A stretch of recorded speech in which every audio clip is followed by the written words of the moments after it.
Muy bien, hermanos, a todos que Dios les guarde, a todos Dios les bendiga de manera rica y abundante. Esperamos que los tiempos de lluvia que tenemos acá en el país puedan permitirnos la transmisión sin mayores interrupciones, porque ha habido un temporal en todo lo que se llama República Dominicana, y a veces eso interfiere con la señal de internet. Eso me hace recordar la gran tempestad se nos viene encima ya, hermanos queridos. Y a raíz de eso, me he sentido motivado a compartir con ustedes el material que nos va a servir de reflexión antes de irnos a dormir, a descansar esta noche. Por eso hemos puesto por título lo que aparece allí en pantalla: Unidos ante la crisis final. Definitivamente tenemos una gran tempestad que se avecina, y basta con usted entrar a las redes sociales, a las diferentes plataformas.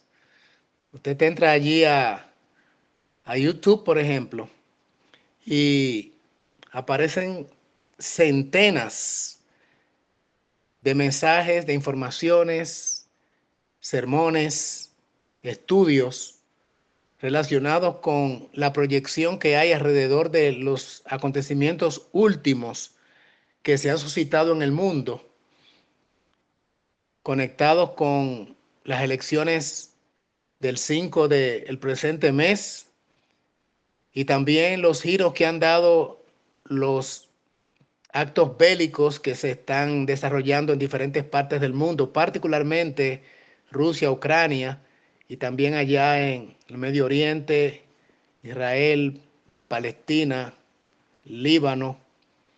Y todo eso ha puesto a pensar al mundo cristiano, incluyendo los adventistas, incluyendo los hermanos que estamos estudiando las profecías en diferentes partes del mundo, que definitivamente se nos viene encima la crisis. Pero independientemente de estar estudiando las señales que se están suscitando en el mundo, debo confesarles que me preocupa inmensamente el aspecto espiritual y la preparación espiritual ante lo que es inminente, que habrá de venir muy pronto. Pareciera que en esta década, hermanos amados, habrá una definición en cuanto a los acontecimientos proféticos. No podemos precisar fecha, no somos de los que se aventuran a decir fechas específicas, pero es inminente que un desenlace habrá en el planeta Tierra por muchísimas cosas que están ocurriendo, inclusive en el área de lo religioso. Y por eso quiero abordar este tópico: unidos ante la crisis final. Los que tenemos un poquito más de tiempo en el adventismo, varias décadas, en el caso personal, debo confesarle que nunca había visto tanta efervescencia, tantos movimientos, posiciones dispares, tanta confrontación por aspectos doctrinarios y de interpretación bíblica como lo estamos mirando ahora. Pareciera que un zarandeo está moviendo, tratando de alterar todo lo que ha sido el conocimiento bíblico que hemos tenido por tiempo, por décadas, en el caso mío, por ejemplo. Y no hay un pilar que no parezca ser amenazado. No hay un principio fundamental. No hay una creencia que de alguna forma no salga alguien diciendo que tiene una interpretación diferente a lo que ha sido lo ortodoxo, lo que siempre hemos creído en los tiempos del movimiento adventista cuando surgió.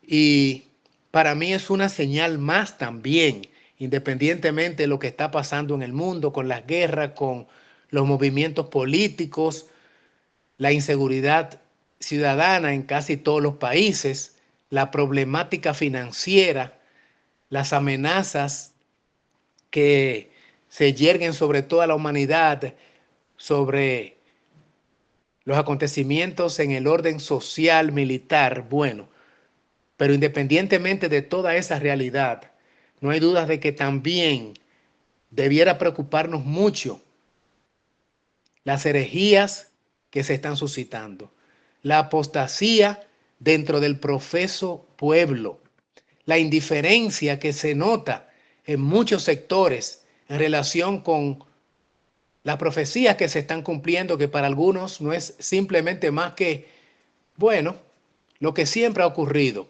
o coincidencia, o el devenir de los tiempos, que estas cosas deberían pasar sin que necesariamente estén vinculadas o conectadas con la venida de Cristo. Quisiera compartir con ustedes esta cita, pueden leerla en pantalla. Es del libro Maranata, el Señor viene. Se me mostraron los habitantes de la tierra, sumidos en la mayor confusión, guerra, derramamiento de sangre, privación, escasez, necesidad, hambre y pestilencia abundaban en la tierra. Esta es una visión de Ellen White y ella está describiendo lo que se le presentó en visión. Allí en letras rojas dice: a medida que estas cosas rodeaban a los hijos de Dios, estos comenzaron a unirse y a eliminar sus pequeñas dificultades. Aparentemente, Ellen White vio en el remanente último final, cuando está describiendo lo que está pasando en el profeso pueblo, en el remanente final, ella vio una escena muy parecida a la que estaba ocurriendo con los discípulos antes de que ellos experimentaran la experiencia del aposento alto. Dice que debido a estas cosas que estaban sobreviniendo al planeta y los creyentes estaban mirando lo que estaba acaeciendo, sucediendo en prácticamente todos los países del mundo, comenzaron a unirse los hijos de Dios y a eliminar sus pequeñas dificultades, eventualmente que las tenían, porque si las están eliminando es porque eran parte de ellos hasta ese punto. Y entonces sigue diciendo la cita: ya no actuaban dominados por su sentido de su dignidad personal, sino que una profunda humildad tomó su lugar de esta. El sufrimiento, la perplejidad y la escasez hicieron que la razón retomara su trono y que el hombre apasionado e irrazonable se volviese cuerdo y actuase con dirección y sabiduría. Esta cita es tomada del libro Maranata, página 258. Y yo oro, hermanos y hermanas, porque esta experiencia llegue a cada uno de nosotros. Pues pareciera que en este punto de la historia profética, el pueblo de Dios está muy desunido, está muy disgregado, estamos muy sesgados. No pareciera que tenemos objetivos comunes.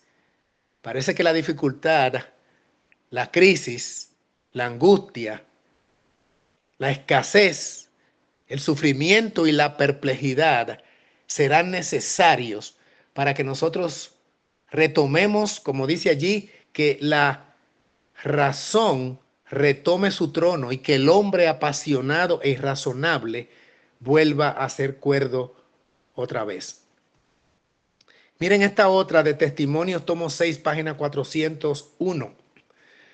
Cuando realmente se desate la tormenta de la persecución,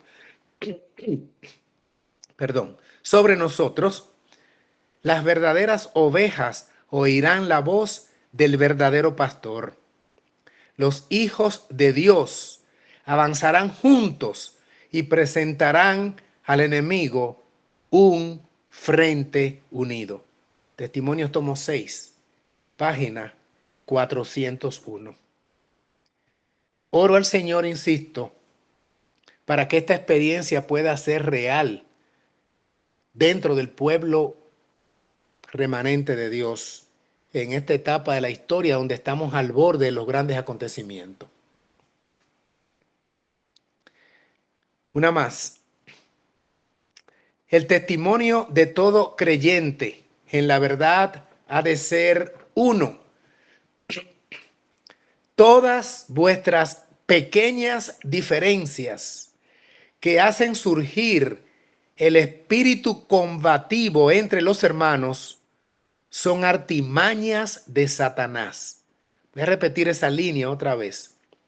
Todas vuestras pequeñas diferencias, bueno, son pequeñas las diferencias, sin embargo, hacen surgir el espíritu combativo entre los hermanos.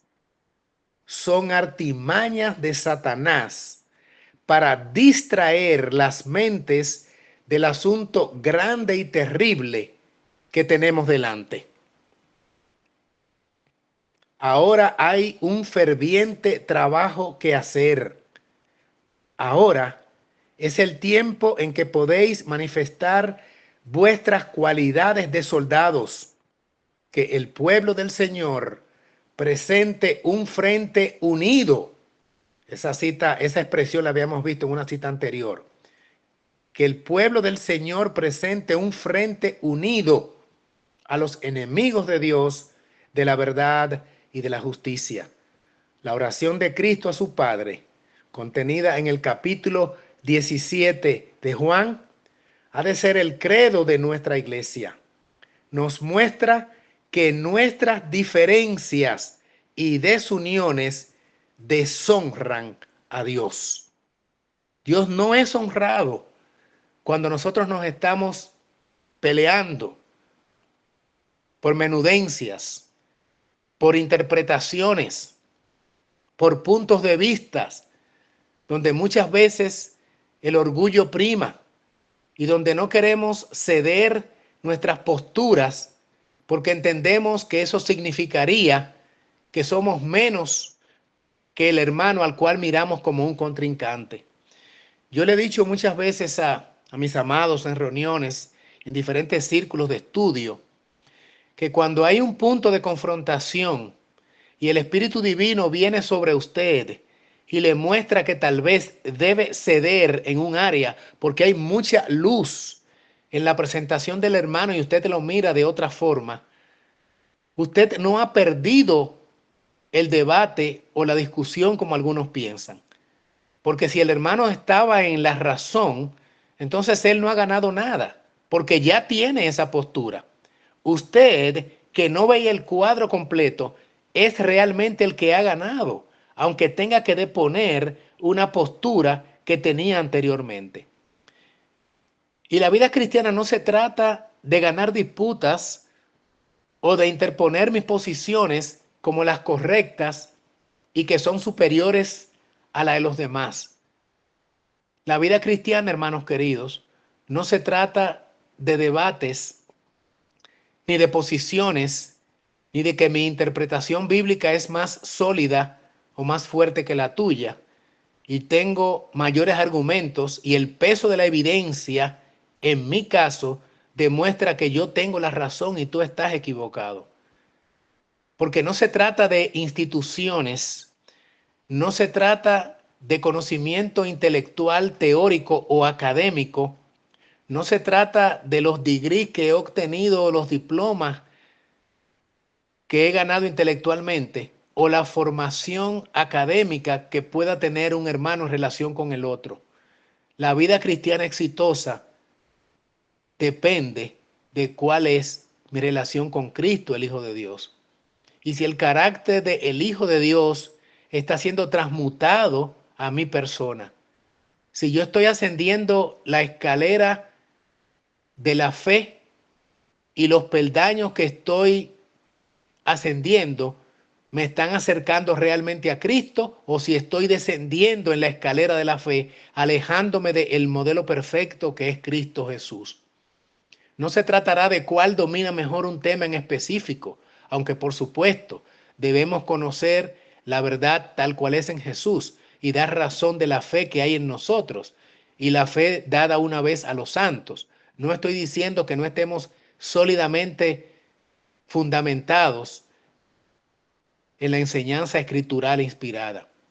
Me estoy refiriendo que mi capacidad argumentativa no es lo que me dará méritos a la hora de cualificar para el reino de los cielos. Se trata de cómo he podido ser un imitador de Cristo y por eso me llamo cristiano. Cómo la paciencia de los santos, la perseverancia en el bien hacer, el conocimiento que Dios me ha transmitido, cómo lo aplico en mi vida cotidiana.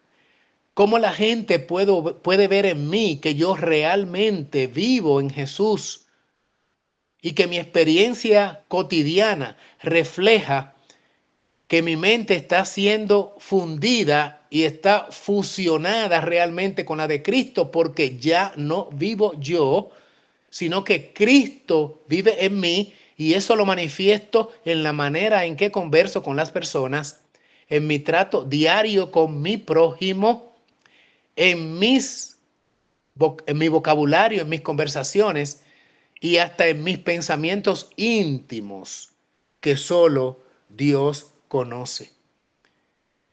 ¿Cómo afronto al adversario que tal vez de una forma implacable e injusta me trata y me difama? Con aquellos que utilizan los medios de difusión de la tecnología moderna, las redes sociales, y de hecho eso está ocurriendo, para difamar a algún creyente porque no tiene el mismo punto de vista que él tiene y no ve las cosas como él las mira. ¿Cómo me manejo en esas circunstancias? Cuando mi reputación está siendo puesta en entredicho, cuando están hablando y diciendo cosas que no corresponden con la verdad, ¿cómo actúo en condiciones tales cuando mi nombre está siendo difamado y vilipendiado? ¿Honramos a Dios con nuestra conducta o realmente Satanás ha logrado distraernos del foco para el cual Dios ha permitido que en esta etapa última de la historia nosotros estemos enrolados? ¿En qué estamos enfocados en esta etapa última y final? ¿En hacerle caso a cualquier situación que se presente o sencillamente estoy preguntándole diariamente a Dios qué quieres que yo haga en tales circunstancias? Quiero ahora hacer un breve análisis bíblico de una porción escritural inspirada que aparece en el Evangelio de Marcos, capítulo 9, verso 2 y luego el verso 14 y siguientes. Pondré en pantalla acá para que le puedan dar seguimiento. Si alguno quiere de todas maneras ir directamente a sus Biblias, pues perfectamente puede hacerlo también. Dice acá Marcos capítulo 9, verso 2.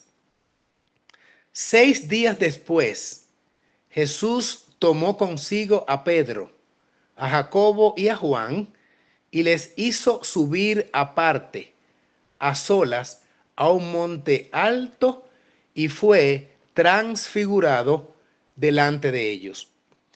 Este es el versículo que introduce el episodio de la transfiguración, donde Jesús tomó a 3 discípulos, usualmente de su círculo íntimo, estos 3 discípulos, Jacobo, Juan y Pedro, y entonces los llevó consigo a un monte donde ocurrió el evento que se describe en el resto del capítulo, la transfiguración, o en parte el resto del capítulo. Pero mientras Jesús se fue con estos 3, allá abajo, en la ladera del monte, habían quedado los otros 9 discípulos.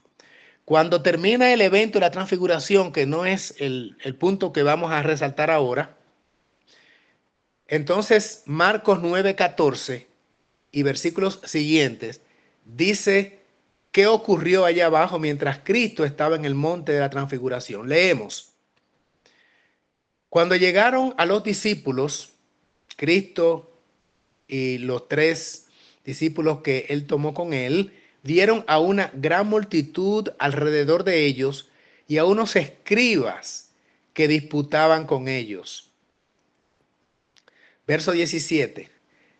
Cristo le pregunta que qué es lo que está ocurriendo, qué debatían entre ellos. Entonces les respondió uno de la multitud: Maestro, traje a ti mi hijo porque tiene un espíritu mudo.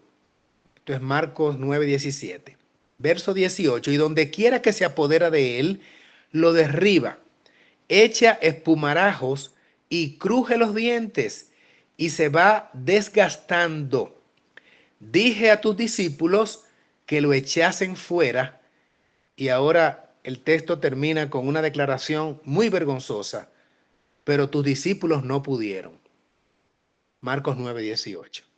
¿Qué estaba ocurriendo allí que dejó en evidencia la debilidad, la incapacidad, la ineptitud de estos 9 discípulos de Cristo? ¿Qué estaba ocurriendo? Vamos a seguir con el relato en el versículo 25. Pero cuando Jesús vio que la multitud se agolpaba, reprendió al espíritu inmundo diciéndole: Espíritu mudo y sordo, yo te mando, sal de él y nunca más entres en él. Versículo 26.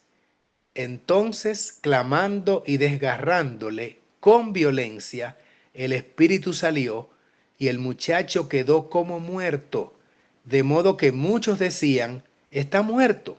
Pero Jesús le tomó de la mano y le enderezó y él se levantó. Cristo resolvió el problema.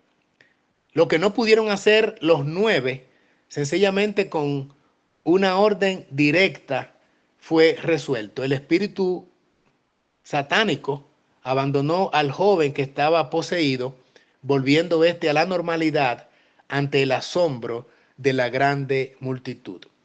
Pero si alguien o si algunos precisamente fueron impactados con este hecho, fueron nada menos que los 9 que habían sido incapaces de resolver la situación, y el espíritu mudo, el demonio, no le hizo caso a los discípulos.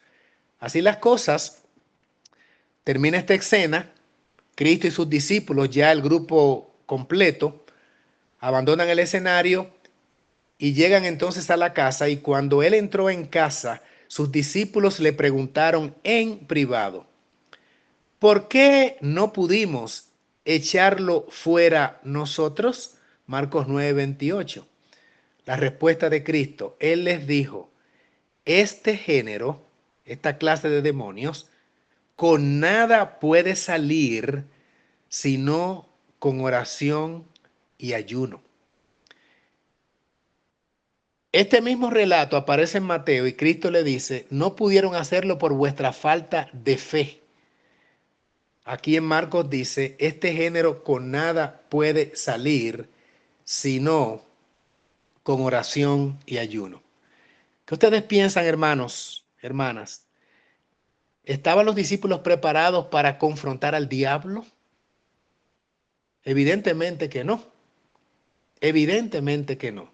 Pues Cristo aquí les señala que no estaban viviendo una vida de oración, ni tampoco de fe, y que tampoco tenían la práctica devocional de ayunar. En otras palabras, su experiencia espiritual tenía falencias, tenía deficiencias. Era una vida espiritual débil, amarillenta, mediocre y anémica. Y por lo tanto, carecían de poder para vencer la prueba a la que estaban enfrentados directamente con el diablo. Directamente con el diablo, porque era una posesión demoníaca que tenía este joven, Y el padre del muchacho acude a quien él supone podrían haber resuelto la situación, porque ya la fama de Cristo había cundido por la zona y Cristo se hacía acompañar de estos hombres que se supone entonces que también tuvieran la capacidad y la autoridad divina para curar al joven y echar fuera los demonios. Yo quisiera acudir a el comentario de Ellen White sobre este episodio interesantísimo que aparece en El Deseado de todas las gentes, página 397. Leo para ustedes. Los 9 discípulos estaban todavía pensando en su amargo fracaso. Y cuando Jesús estuvo otra vez solo con ellos, le preguntaron, ¿por qué nosotros no lo pudimos echar fuera? Jesús les contestó, por vuestra incredulidad, porque de cierto os digo que si tuvierais fe como un grano de mostaza, diríase a este monte, pásate de aquí allá y se pasará, y nada os será imposible. Mas este linaje no sale sino por oración y ayuno. Ahora, miren cómo ella comenta esta parte bíblica que ya hemos leído directamente en la Biblia y que ella vuelve a mencionar acá. Dice, la elección de los 3 discípulos para que acompañasen a Jesús a la montaña había excitado los celos de los otros 9. En vez de fortalecer su fe por la oración y la meditación en las palabras de Cristo, se habían estado espaciando en sus desalientos y agravios personales. En este estado de tinieblas, termina la cita abajo, en este estado de tinieblas, en los cuales ellos estaban sumidos, ¿verdad? Habían emprendido el conflicto con Satanás. Como les dije, era una confrontación directa con el diablo. ¿Qué quiere decir esto? Que cuando Cristo elige a Juan, a Pedro y a Jacobo, los 9 quedaron celosos e inconformes con la elección que Cristo había hecho de estos 3. Y comenzaron entonces a reclamar entre ellos, a quejarse, diciendo, pues, ¿por qué no nos escogió alguno de nosotros? ¿Por qué a estos 3? ¿Por qué ellos debieron ser los que acompañaron a Jesús al evento al cual Cristo asistió allá en la cima de la montaña? Hermanos, estaban llenos de celos y de envidia. Celos y envidia. ¿Será que esto podría estar ocurriendo hoy con profesos creyentes que de alguna forma ven tal vez como especiales a ciertos creyentes, a ciertos hermanos, y por lo tanto debo combatirlos? Y comenzaron, déjenme decirles, a criticar a aquellos 3, porque ellos entendían que no eran superiores a ellos y que entre ellos tal vez podrían sí cualificar para ser a quienes Cristo eligiera para su compañía privada. Y entonces dice que en ese estado de agravios personales, de ofensas, desalentados, ellos estaban incapaces, eran incapaces de confrontar la hueste de las tinieblas y habían emprendido un conflicto con Satanás, no estando listos, no estando capacitados. Por eso al principio de esta reflexión les dije que nosotros tenemos ahora mucho conocimiento de lo que está pasando, porque en las redes hay de todo y lo que podría eventualmente pasar en una administración ahora republicana con Mr. Trump, que ya sabemos los acuerdos y las alianzas que ha hecho con el mundo católico, con el mundo protestante. De hecho, el cristianismo arriba a la Casa Blanca, eso es indiscutible. El cristianismo ha ganado las elecciones y arriban a la Casa Blanca. Y el hombre se ha hecho de un séquito allá de los nombramientos que ha hecho en su gabinete pues son personas muy particulares, muy específicas y muy duros en cuanto a la manera en que van a implementar sus criterios religiosos. Y estamos dominando eso y nos conocemos hasta algunos nombres y el plan del proyecto 2025. Y en todo esto surge la pregunta, y nuestra experiencia espiritual, nuestra vida devocional de oración y de ayuno, nuestra unidad unos con otros, ¿a qué nivel se encuentra justo ahora que estamos prácticamente entrando a una etapa que podría ser definitoria, al menos desde el punto de vista de lo que se proyecta, desde el punto de vista de lo que se está diciendo que va a ocurrir? Con el año del jubileo comenzando ahora el 24 del mes que viene, el jubileo católico, con el anuncio de que habrán manifestaciones satánicas porque espiritistas del pasado reciente están diciendo que el mundo está listo para la manifestación de un falso Cristo. Y ante todo este escenario de acontecimientos proféticos trascendentes, fundamentales y determinantes, ¿en qué nivel está el pueblo remanente de Dios que cree que Cristo es hijo literal de su Padre y que se manifiesta a través de su divino espíritu de manera invisible y omnipresente?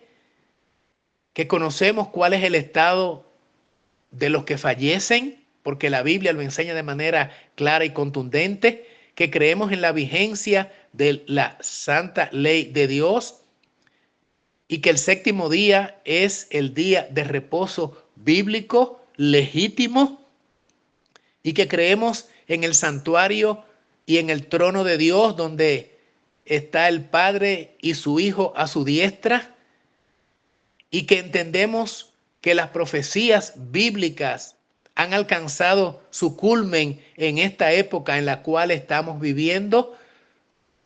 Todo ese conocimiento teórico que es bueno y válido debe ser, hermanos queridos, complementado con la santidad, con un carácter semejante al de Cristo, o tristemente todo ese conocimiento nos va a condenar. ¿Por qué nos va a condenar si no tenemos una relación con Cristo? Porque la Biblia dice que al que más se le ha dado, más se le demandará.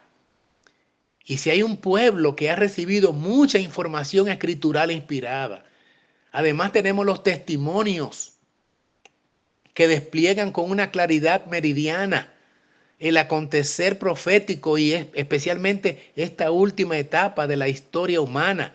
Al dedillo sabemos qué es lo que está pasando.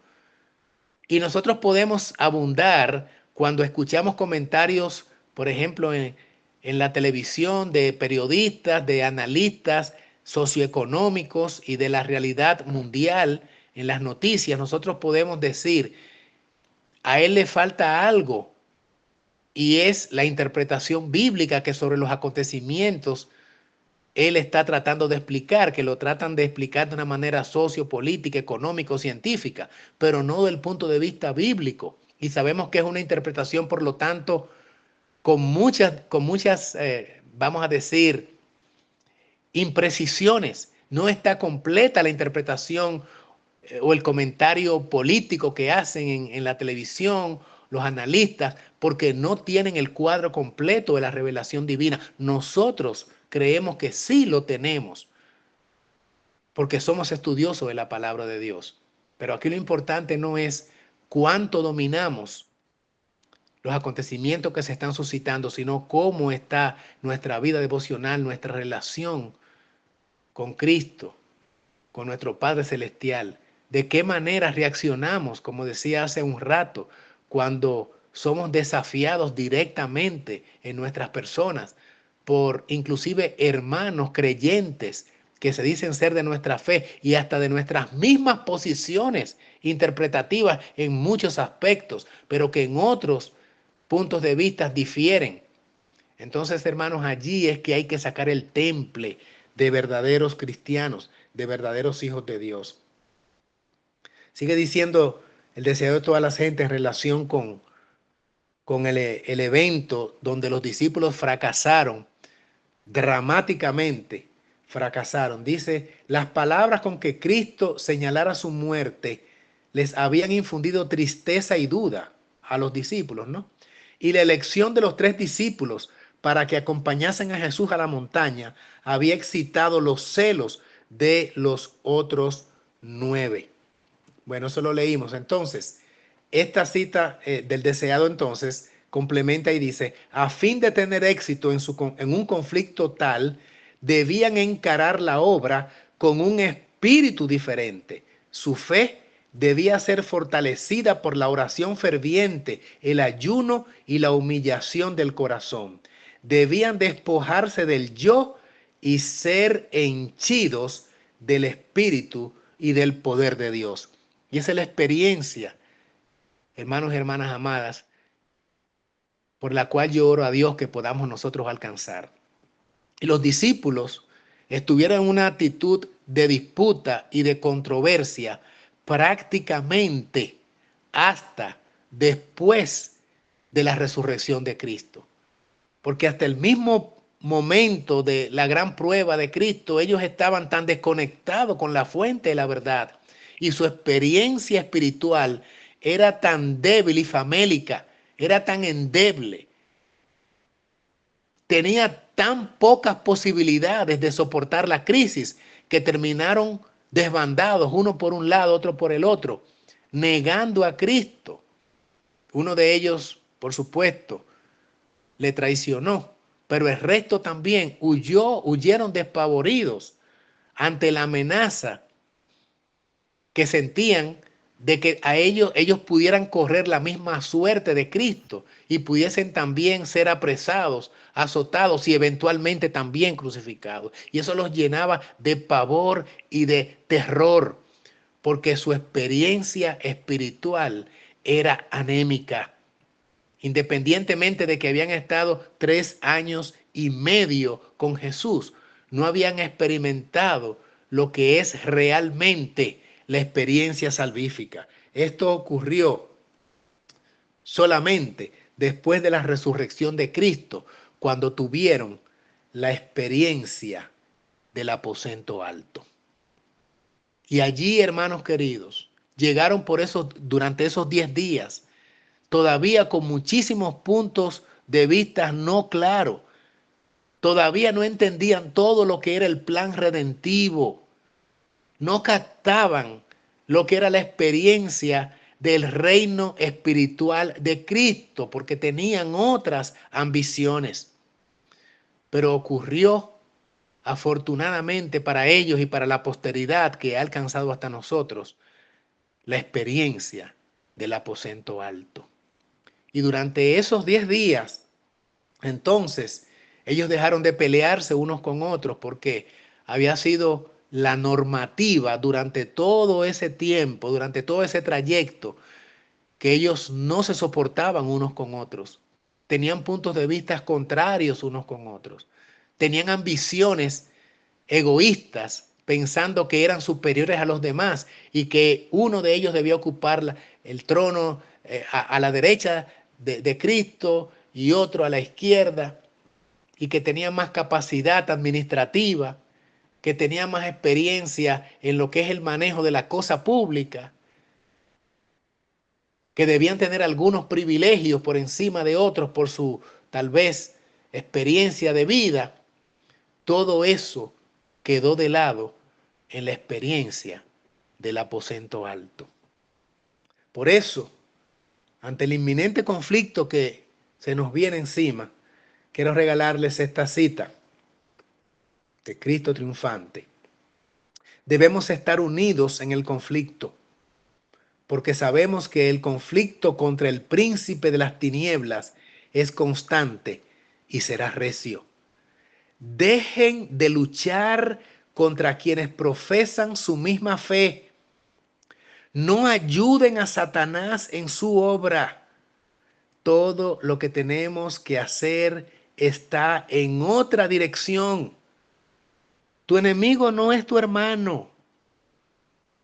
Tu enemigo no es el que está en otro ministerio o en otro país, ni siquiera el que tal vez tiene algún punto de vista diferente al tuyo. Dejen de luchar contra quienes profesan su misma fe. No ayuden a Satanás en su obra.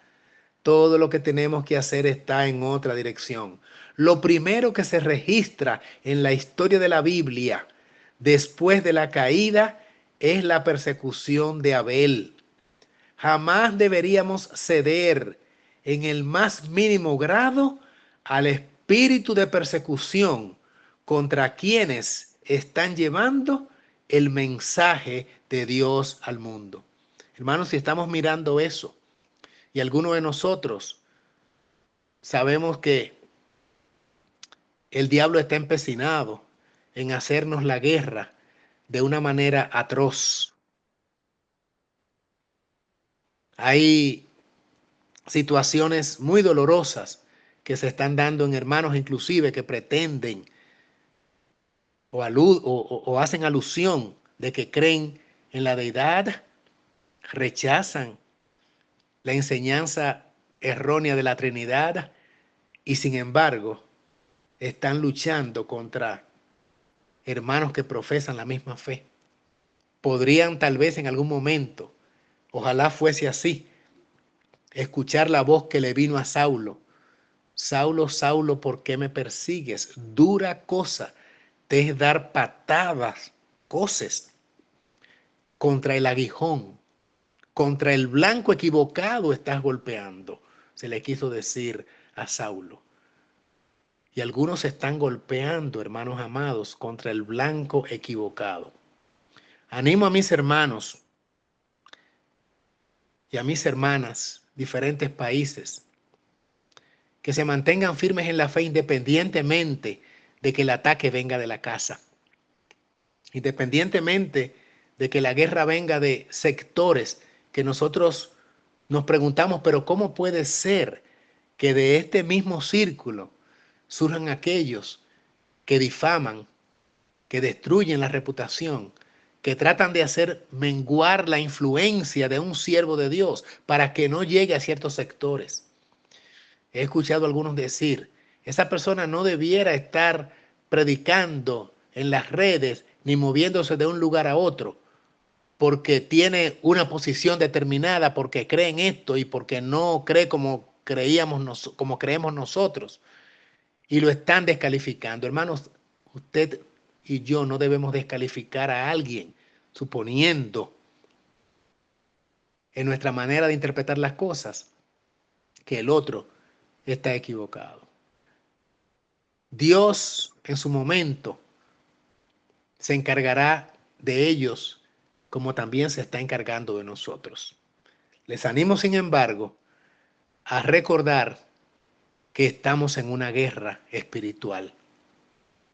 Y en una guerra usted dispara, pero recuerde que hay un enemigo que no le va a responder con rosas y claveles, le va a responder con misiles. Y usted debe tener la suficiente defensa. Y nuestras armas, recuerden que no son carnales, son espirituales para destruir fortalezas.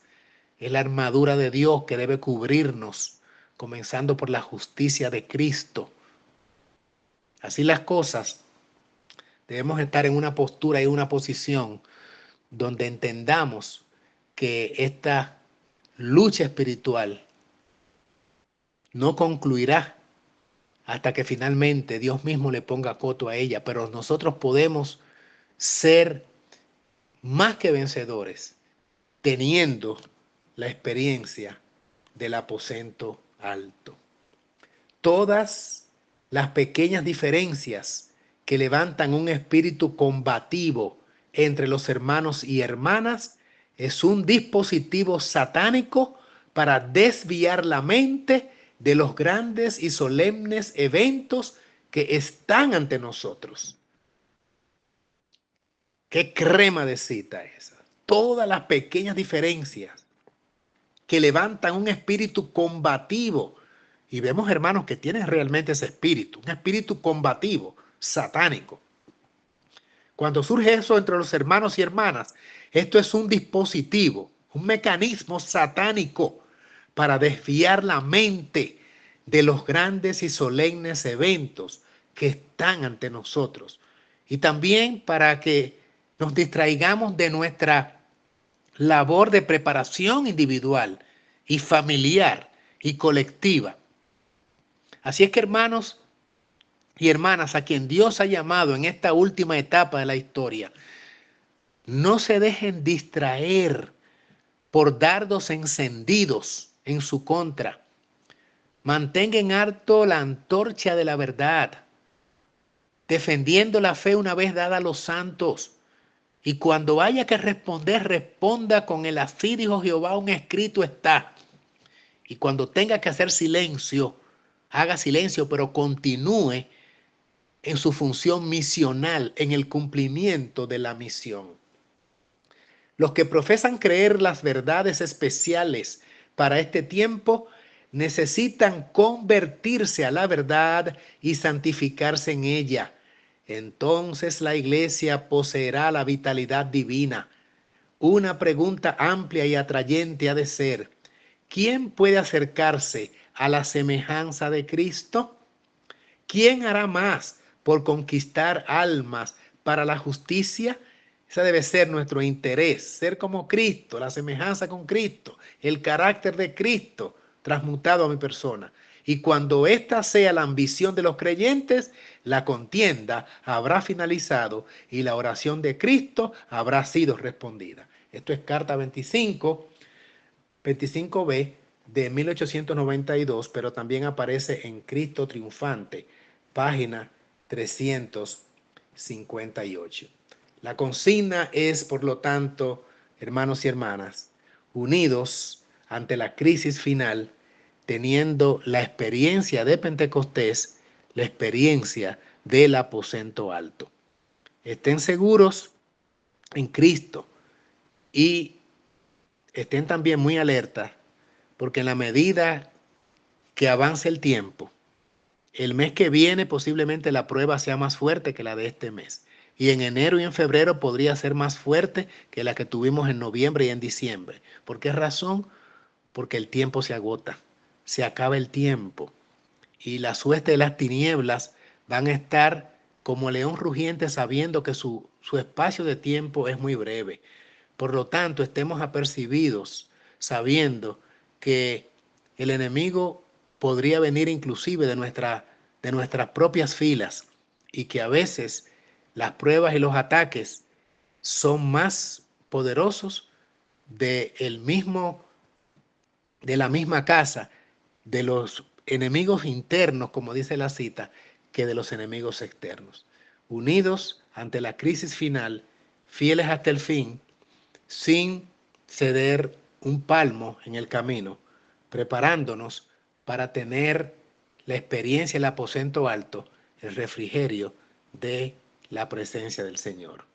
Maranata, Cristo ya viene. Hasta aquí mi ponencia, hermanos queridos, esta reflexión para que sencillamente nos alistemos y nos preparemos para presentarle un frente unido al enemigo. Dios les bendiga a todos. Dios les bendiga a todos. Amén, amén, gloria a Dios. Amén.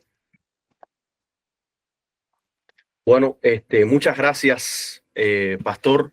Excelente tema, un excelente tema, un excelente llamado a la unidad.